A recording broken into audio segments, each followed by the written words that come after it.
যে পাশে দেখা যাচ্ছে সংঘবদ্ধভাবে ফের চাঁদা আদায়ের অভিযোগ ওঠে স্থানীয় যুবদল নেতাকর্মীদের বিরুদ্ধে। গতকাল রাজধানীর ঢাকায় প্রকাশ্যে সড়ক থেকে চাঁদা আদায়ের সময় ড্রাইভারের সাথে বাগবিতণ্ডায়ও জড়িয়ে যায়।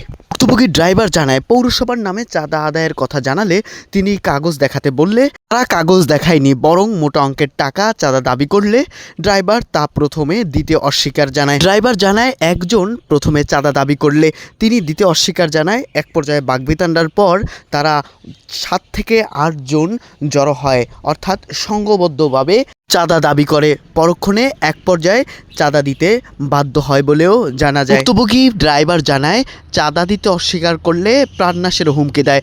তবে আশেপাশে সাধারণ মানুষ সে ভিডিও ধারণ করলে তা দ্রুতই সামাজিক যোগাযোগ মাধ্যমে ছড়িয়ে পড়ে। শুরু হয় নানা আলোচনা সমালোচনা। কেউ কেউ বলেন, রাজধানীর ঢাকাসহ নানা প্রান্তরে এভাবে সড়কে প্রকাশ্যে চাঁদা আদায় করা হয়। তবে চাঁদাবাজ কোনো দলের নাম ব্যবহার করে চাঁদাবাজি করা কখনোই কাম্য নয়। চাঁদাবাজ কোনো দলের নয়, বরং চাঁদাবাজ এমন একটা গোষ্ঠী যারা অনেকের নাম ব্যবহার করে তারা চাঁদা আদায় করে।